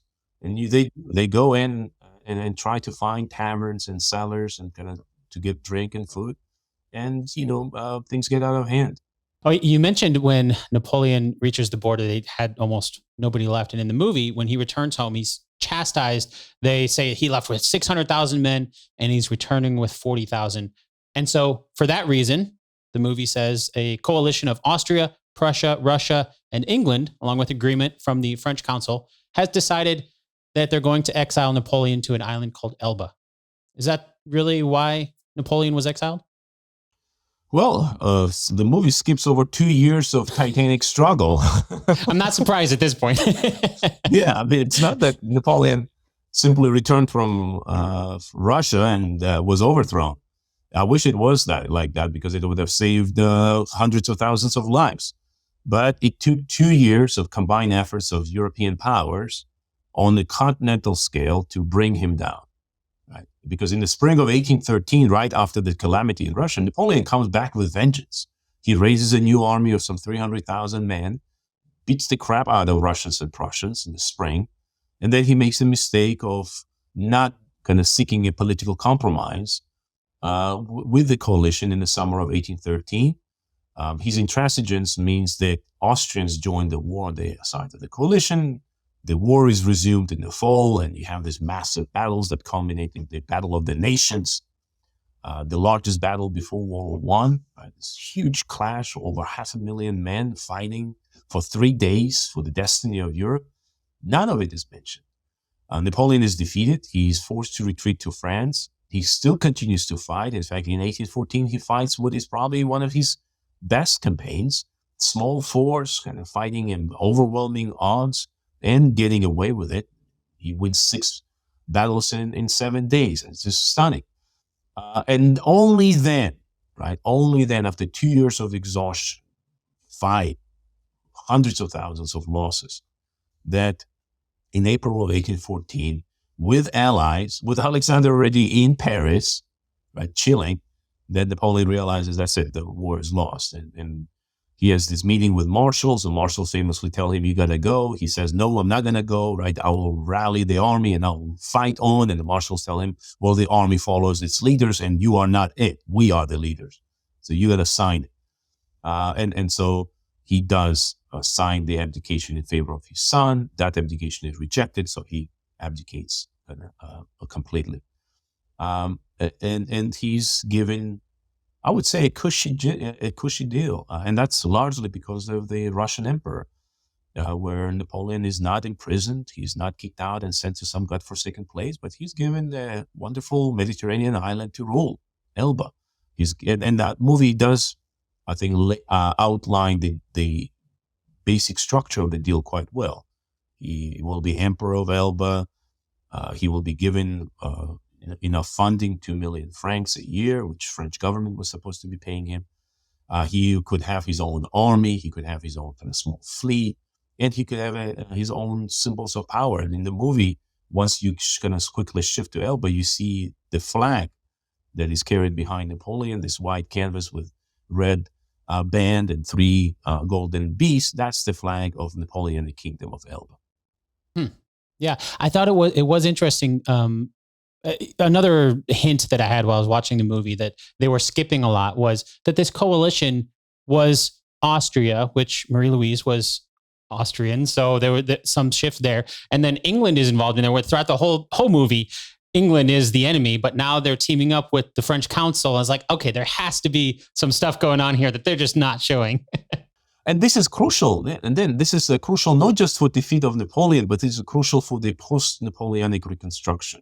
Because it is at this moment, while fighting Napoleon in early 1814, that Britain was able to negotiate Treaty of Chaumont that binds the coalition of these, because all these great powers, Russians and Prussians and Austrians and others, they have one thing that unites them, that is hatred of Napoleon. But there are so many other things that divides them. And so what the British do, and this is where a crucial role of Britain is, not just the money, not just the men that they kind of contribute fighting the French in Peninsula, but also the diplomacy that able to bind this coalition in Treaty of Chaumont, which specifies that these coalitions should stay together for 20 years in order to decide, kind of serve as an arbiter of the Europe. And so that's a crucial step towards a new security arrangement that will emerge out of Napoleonic wars. This concert of Europe and the ability of the great powers to police and maintain order on the continental. All of that is taking place in this beginning in 1814. So it's fascinating to examine. which again might have been one of those moments that scriptwriter could have done so much with. There's a fascinating congress at Châtillon in early 1814, where if you had just discussed the events at Châtillon, you could have easily conveyed the complexity of what's happening, the problems that Napoleon is facing, his arrogance, his refusal to compromise, but also the problems that the coalition is facing. So I think it would have been so much more interesting approach than the simply skipping over 2 years of crucial events. There is a scene, speaking of Elba, when Napoleon's in Elba, he's reading a newspaper, and the newspaper headline talks about Josephine receiving Tsar Alexander at her home in Paris. And he gets angry. He just beats the newspaper on the table. And so he just like, okay, I'm going to leave my exile, go back to France. So he boards a ship, lands in France, kisses the beach when he gets there back on French land, and gathers a following as he marches toward Paris. It just seems like it just seems so easy. Like, I don't want to be exiled. I'm just going to go. Is that really what happened? No. I mean, that's one of the scenes that I was like, what the heck? Well, to start with, Josephine is long dead by then. So Napoleon leaves France in spring of 1814, in April. Josephine dies a month later, in May of 1814. So Napoleon knows all of this. While on the island, he grieves, deeply grieves. I mean, there's descriptions of him going into the room and not coming out for days because he's crying his heart out. This is a woman he really loved. So there is no reason why he would have decided to come back in the spring of 1815 because, ostensibly his wife was cheating on him. Which goes specifically against it. When he does come back, he finds that Josephine has passed, and he says, nobody told me this. And so it seems very specific that they made the choice to go against historical accuracy. Yeah, exactly. Completely against it. And that girl that he's talking to, of course, is Hortense de Beauharnais, the daughter of Josephine from the first marriage. But she is portrayed as this whiny, kind of small thing that Napoleon can berate at. But in reality, she was a very strong-willed, very interesting woman with a fascinating life of her own. So I think the way she was portrayed there is not necessarily fair. But yes, Napoleon knew that Josephine was dead. And of course, he's returning in the spring of 1815 because the politics of it, because what he knows what's going on in France, the Bourbons are restored in power, and the Bourbons have screwed up tremendously in terms of how they dealt with with Napoleonic legacy, and that there is an enormous discontent with what they were doing, with undoing Napoleon's reforms or demilitarizing, firing all these soldiers and officers who, after decades of serving and contributing and sacrifice they've made, are now finding themselves kind of cast aside, almost literally in the street and begging for sustenance. Napoleon knows that people are unhappy, and he makes this remarkable decision to come back. That's a decision that, on one hand, as a historian, well, maybe as a person, right, and a person who is fascinated with Napoleon's life, I kind of find it fascinating because this is the most dramatic event in modern history. As Hugo famously says, this is the only time that a man reclaimed his empire by simply showing his head. It's stunning, right? The guy returns with no army, and he brings down the entire state by simply walking for 20 days. No violence, no bloodshed, no shooting. It's such a dramatic story that is absolutely stunning. But on my as a historian, right, you look at it and say, well, this is an adventurer who makes kind of this leap of faith that he's the one to deliver the destiny of entire nation. And his decision to return will lead to another war. The War of Seventh Coalition will claim tens of thousands of losses. France in 1815 was inherently a defeated nation that was in a far worse shape than it was in 1814. Because the way coalition treated France in 1814 was very different the way they treated France in 1815 after Napoleon's misadventure. So I think as as dramatic and remarkable as this flight of eagle, as his return in 1815 is, he should have stayed on Elba. And I think it would have been better for him. It would have been better for France. But as it is, he made his comeback. And this is where I think the movie really, really doesn't work. There is this scene in the movie where he encounters this royal army, right? It's based on actual history. It's the encounter at the small village of La Fraye, where a unit of the royal army intercepted Napoleon, and Napoleon had to make a decision: fight through and shed French blood, effectively incite a civil war, or turn back and be maybe arrested and exiled somewhere else, or do something else. And of course, he does that something else. He comes out in front of these troops. Unlike the movie, there were several thousand of them present, and he gives that remarkable speech, right? and kind of shifts the loyalties of the soldiers.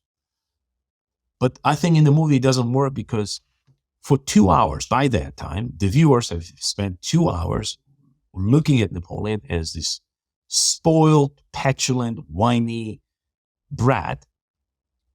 And then he gives a speech, and those soldiers in a split second switch their alliances from the king to him. Right? What would have made them follow this man?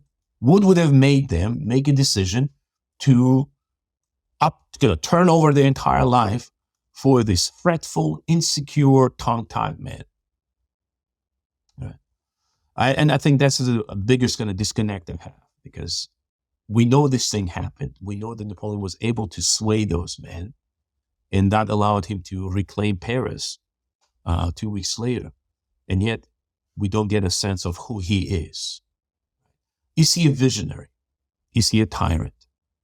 Is he, as I like to borrow from Lord Clarendon, is he the great bad man? There is some greatness to him. There's some undeniable qualities that he has that are fascinating to behold, but he's also inherently a complex man that done a lot of bad things. The movie never explores that.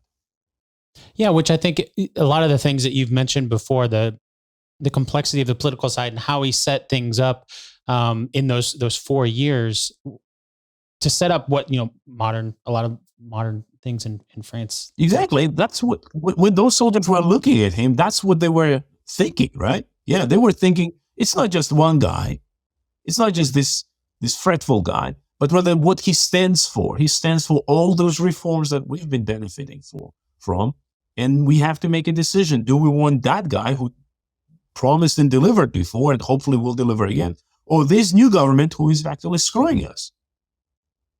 Yeah, and you don't get it. Yeah, you don't get that in the movie at all. Yeah.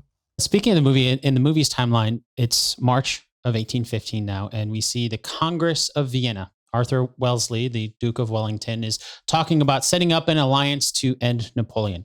Meanwhile, Napoleon points out their opponents, 250,000 men with the traitor, another 25,000 here. He's like a map with these flags of different countries, 125,000 more, 100,000 from England. That one, as he points it out, he hits it the English flag a couple times there. All of that against 125,000 men behind Napoleon. And he says to win, they need to defeat Wellington and Blucher's forces separately before they unite. And then he points on the map. The movie shows the location of where they're going to do it. Waterloo. Now we'll get to the battle in a moment, but do you think the movie did a good job setting up the scenario around the Battle of Waterloo? Yeah, bearing the problems, the general problem that this movie is grappling with. Yeah, I think it rushed through it, but it gave the viewer the basics that they probably need to know, that yes, there is a Congress of Vienna, although it's not identified as necessarily what exactly it is. And but it tells us that there's two sides, right? This European coalition on one side and Napoleon on the other side, and this is a decisive showdown that they will face. I think overall, I think that scene is good enough to work. I think there are bigger problems with the movie. We at that point be nitpicking for something like that. Yeah, that's right. Okay, so we're at the Battle of Waterloo then, and it happens according to the movie, June 18th, 1815. On one side of the battlefield, you see Napoleon and the French. The other side is Wellington and the English. You mentioned the sniper there. And even though Napoleon wants to defeat Wellington before Blucher and the Prussians arrive, it's raining. So Napoleon insists that they need to wait for the ground to dry before they begin their offensive. And then we see scouts start delivering the news that Blucher's just hours away. So Napoleon, he doesn't say it through the dialogue, but the impression I got while I was watching the movie was he feels very pressured to just start this battle. And he just starts with artillery, starts dumping infantry, cavalry. He himself leads men into the battle, but it doesn't go his way. There's brutal fighting. And then at the end, Napoleon ends up running away and he raises his hand from across the battlefield to admit defeat to Wellington. How was the movie's depiction of the Battle of Waterloo? Oh boy, man. At least there's not a frozen lake, right? No, but my God, that's where I just threw my hands in the air and I said, why, Ridley? Why? Like with Austerlitz, the only thing that is true is that Waterloo happened and that Wellington and Napoleon were there. That's the only thing true. It is mind-blowing. Mind-blowing how they took a budget of $200 million, or these amazing actors, all these amazing technologies that we have, and produced a mass that will be there. Again, I'll go on a limb and say will be remembered as probably the worst portrayal of Napoleonic warfare, not to mention Battle of Waterloo in film history. Everything is wrong about the damn thing. First of all, why trenches? Who fights in trenches in Napoleonic warfare? They're not just trenches, they're trenches with the bodies sticking out, right? This wooden pole sticking out of it. Well, let's assume that this happened. Let's say that Wellington decided to dig those trenches. Why then would he order his men to leave those trenches and go onto the open ground and face the French? I mean, it's incongruous, right? Logically, it's not working.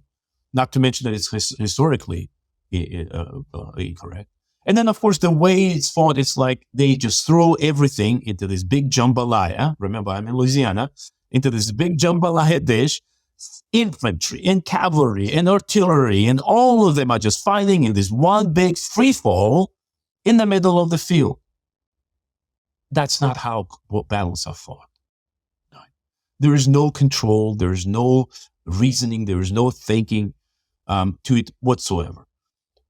There is no mention of the Chateau Hougoumont, where the British, the King's German Legion, the 95th Regiment, heroically defended that Hougoumont from the French and essentially protected the British right flank. What makes it even worse, it's not that they don't mention it, but Blucher, when he arrives with the Prussian army, he arrives from the wrong side of the battlefield where Hougoumont was supposed to be. It's just, by that time, clearly, Ridley Scott couldn't care less about how the battle is portrayed. And he makes such a mess out of it that I'm genuinely heartbroken that here was an opportunity for a master filmmaker to create something meaningful, something that will stand the test of time. And instead, he screwed it up, and royally so. It was interesting to me as I was watching that. Napoleon's just throwing his men in there. Just, you go, and it seems like I mentioned, it seems like he's under this pressure to get it done. And it seems anything that the movie that was trying to set up, or just from even just basic knowledge of Napoleon, knowing that he's this, masterful, strategic military leader, and he's just throwing everybody in there. It's almost like the movie's trying to say, Napoleon's just throwing all this out. Like he's just, forget strategy. We're just going to try to overwhelm everybody. Yeah, everything is mess in that whole battle reenactment. From Marshal Ney, who is one of the great heroes of Napoleonic saga, a tragic figure, really, but a figure who always was easily identifiable because he had this bright red hair. He's turned into this black-haired, black mustache dude that it makes an appearance and then disappears, to Wellington drinking, kind of stereotypically drinking cup of tea. Oh yeah, in the middle of the afternoon, right? No matter that it's a battle, I gotta have a afternoon tea. To Napoleon leading the charge once again. Why would he do that? To the sniper, of course, the sniper scene where there's this telescopic thing on it.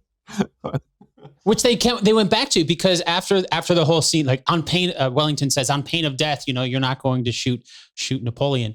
And then he does. and then he does. Like he misses, it shoots his hat, but then later on it goes back to him and he does. Yeah. I know, right? It just doesn't make sense. Of course, the distance is involved. It's just never mentioned that. Never mind. It's a rifle, a sniper rifle. They can shoot however far you need. Yeah, exactly. It just at that point, if we had seen an armored T-Rex appearing on the battlefield, I would have preferred that. At least then that it's just clearly not historically accurate. At least then it would have been amusing, right? It would have been like, oh, I want to see how that works out. This is the alternative history that you didn't know happened. That's right. We have the next Jurassic World movie, Napoleon. Yeah. Napoleon time travels and brings back his squadron of T-Rex. I would pay for that thing. I would watch that too. That's true. Well, according to the movie, after his defeat at Waterloo, Napoleon is on board HMS Bellerophon, I believe is how it's pronounced, in Plymouth, England, in July of 1815. And then Wellington comes on board the ship to tell Napoleon that he's being exiled. This time, not to Elba. He's being exiled to St. Helena, an island about 1,000 miles from Africa. Side note, I did think it was interesting that throughout the movie, Napoleon did this earlier when he's writing to Josephine saying it's 200 miles. I thought it was interesting. Oh, they're going to use miles. That's a United States thing. But then he's saying, okay, it's not going to be Elba, it's St. Helena. And some of the situation is going to be different. He's not the governor. He's going to be watched by the governor and the governor's family there. His letters are going to be monitored. His presence on the island is going to be verified twice a day. Then we see October 15th, 1815, we see Napoleon arriving at St. Helena. Did the movie do a good depiction of explaining why Napoleon was exiled to St. Helena? I think so. So again, bearing in mind that Wellington and Napoleon never met. So let's set that aside. So that meeting never happened. I would have loved for them to encounter each other, but they never met. Never mind that I think my British naval historian colleagues were chuckling that Napoleon was raving about how good the food was on British ship when we know it was notoriously shitty. So that's okay. No wonder why the British have such great boats. Look at this breakfast. It's amazing. That's right. That's all it takes to be a good Navy, right? But I think I would have, I'm okay with that scene because it's visually, I think, interesting, and it certainly kind of makes you wonder what these two men would have talked to each other if they had met in the different circumstances, because maybe post-war. But I think the way Ridley kind of explains that, yes, after Napoleon's escape from Elba, European powers realized they can't simply allow him to be anywhere near. But neither can they really have neither do they want to have a martyr at their hands by simply imprisoning him. And there are no legal grounds to execute him. I mean, what they're gonna, Wellington refers to, hey, we could have shot you, but no, they couldn't because there were no legal grounds for it. And if there was something they were really kind of adamant about, it was the notion of legitimacy and the right way of doing things. And so they ultimately, what the British government decided to do is not allow Napoleon to settle in England. And we cannot but wonder how Napoleon, the man of his character, Napoleon of his ability, of his mental acuity, could have expected the British to simply allow him to settle in some English countryside. It's beyond me.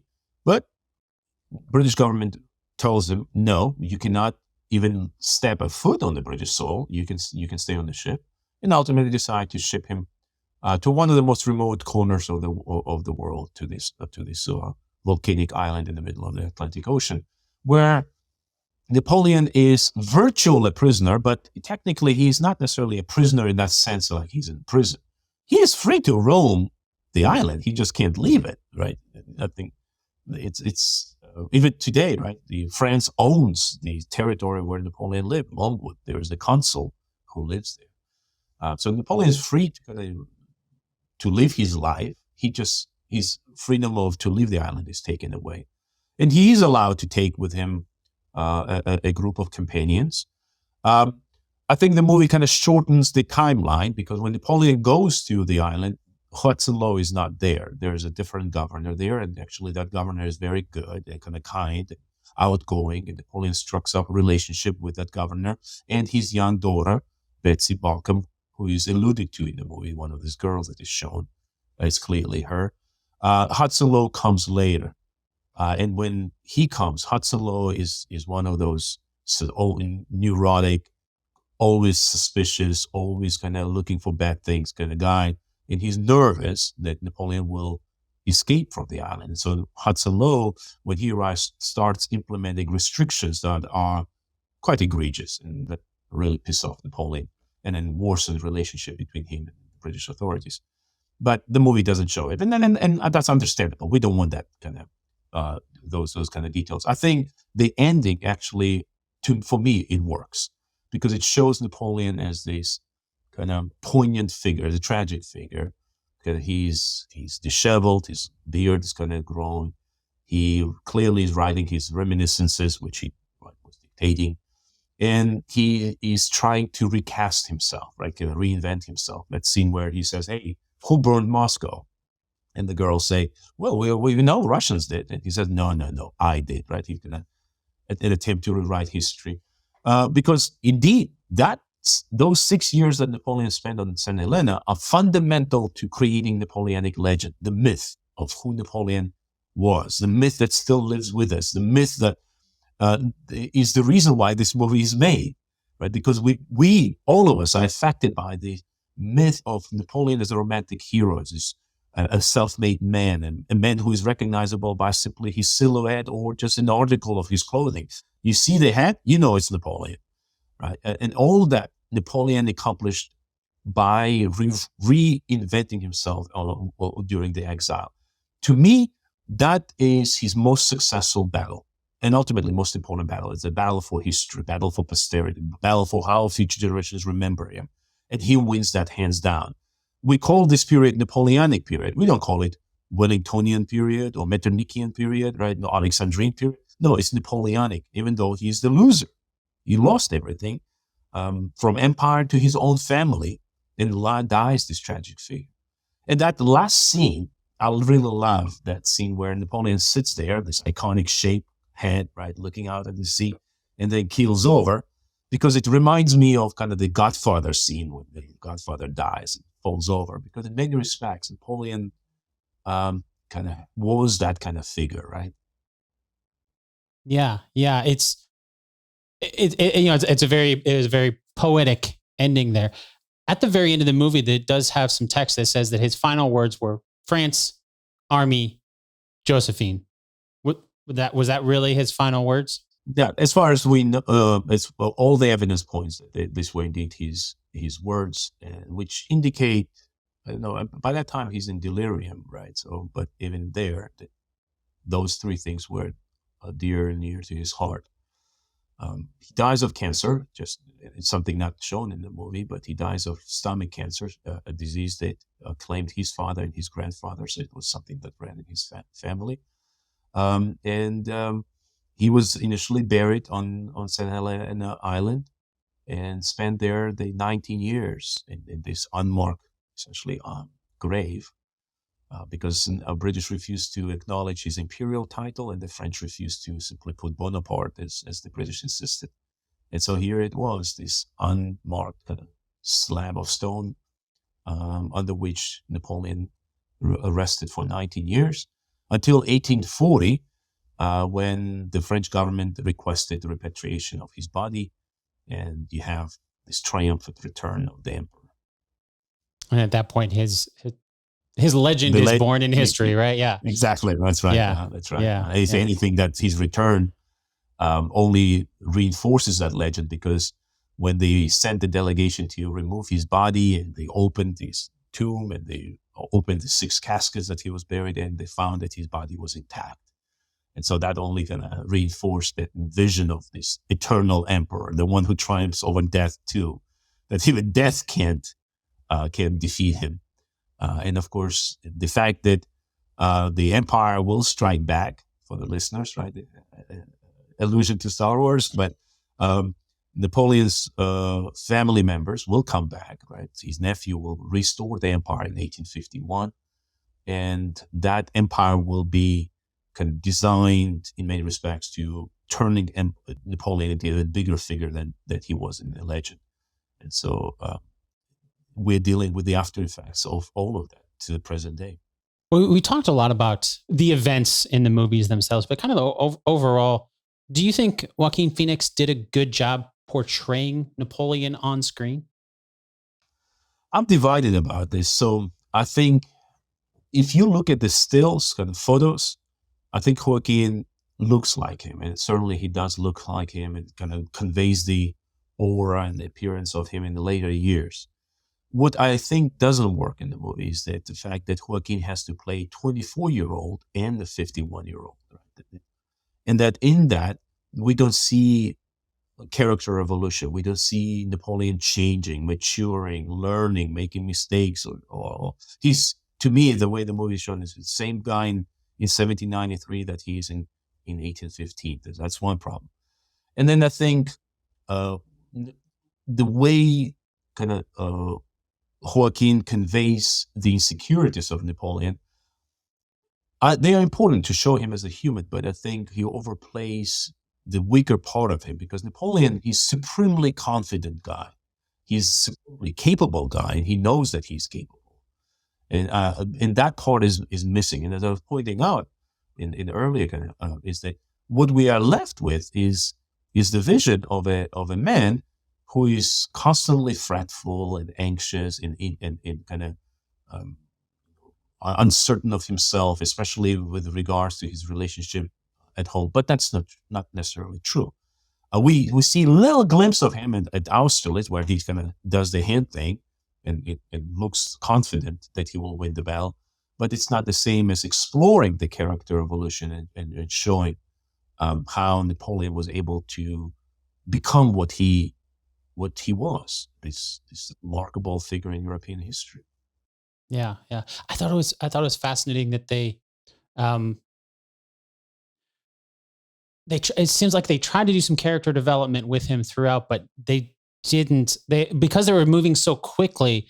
When I went to see it the first time, I went to go see it with family, and I think it was my cousin came out of it and mentioned, like, that just seemed like a bunch of historical events thrown together without much character development at all. And I think you kind of hit it there, where he's trying to be a 20-year-old and a 50-year-old. And the only time that we really see any sort of change is at the very end when he's on St. Helena. Like, he has that little bit of beard coming in, and that seems to be the only time that he has changed throughout the entire movie. Yeah, I agree with you. I mean, essentially the movie is a series of pithy vignettes, many of them kind of reenactments of famous paintings that rush us through Napoleon's career, but not necessarily allow us to sit down and wonder, why would an entire generation of French people follow this man? Why would this man be able to exert such dominance over Europe for so long? I mean, this is a period of remarkable transformation, and Napoleon at the very heart of it all. I think that supreme combination of intellect and energy, that attention to detail, that ability to multitask, to analyze, I mean, really that magnetic character that Napoleon had, for better or for worse, this is important to bear in mind, right? We don't want the hagiography of Napoleon, but for better or for worse, that is all not shown in the movie. He is more a flat character. Yeah, yeah. Well, thank you so much for coming on to chat about Napoleon. I know you've written extensively about Napoleon. So for someone who, let's say somebody just watched the movie and they want to learn more about the history, and we've talked a lot about it, it's left out, but there's so much more. Where would you recommend that they start? Well, my last two books explore Napoleon's history in quite detail, and my book Napoleonic Wars: A Global History is designed to show Napoleon's impact not only on Europe but on the world. And this is where I think the reader who is interested in learning more can really understand that this is a period of profound consequence for the world history. And Napoleon plays a crucial role because he is both capable a man and successful man, and certainly at the beginning of his career. And my anyone who is interested in Austerlitz and anyone who is just interested in actually what happened in Russia can look at my biography of Kutuzov, who was Napoleon's great rival and ultimately outsmarts and defeats him. So definitely do not take the movie's interpretation of Austerlitz there. Go read the book. That's right. Thank you again so much for your time. Thank you so much. I appreciate it.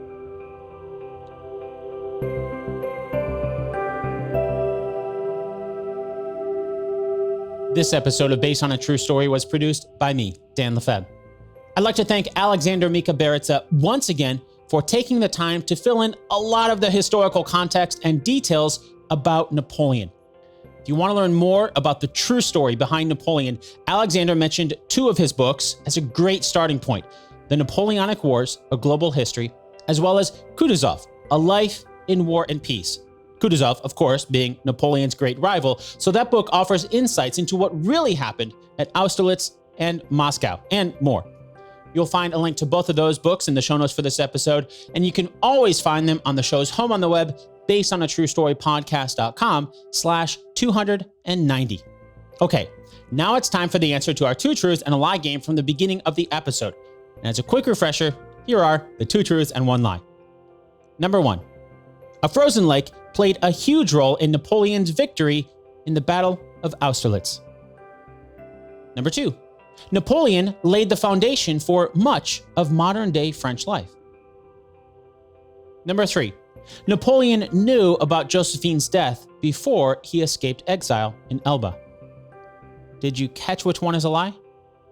Let's go in order. We'll start with number one. A frozen lake played a huge role in Napoleon's victory in the Battle of Austerlitz. And right away, we have the lie. As we learned, the movie's depiction of the Battle of Austerlitz was not accurate at all. There wasn't a lake like the movie shows, but rather several ponds, and they didn't play a role in the battle until it had already been decided. And after the battle, Napoleon actually drained the ponds, and they found 150 horses, 28 cannons, and only 3 human bodies. So very different than what we see in the movie. That means number 2 is also true. Napoleon laid the foundation for much of modern-day French life. Alexander told us that something we don't even see in the movie is the 4-year period between 1800 and 1804, when Napoleon effectively laid the foundation for what is today modern France. The finance, education, even to firefighters and policing can be traced back to that period. That means number 3 is also true as well. Napoleon knew about Josephine's death before he escaped exile in Elba. Even though the movie shows Napoleon finding out about Josephine's death after he returned to France, in the true story, Napoleon knew about her death and grieved for days before he even left Elba. Thank you so much for spending your time with us today. If you heard ads on today's episode, you can get rid of those by subscribing to the producer's feed, either in Apple Podcasts or on Patreon. Learn all about that over at basedonatruestorypodcast.com/value, or use the link in the show notes. That's all for today. Until next time, thanks so much for listening, and I'll chat with you again really soon.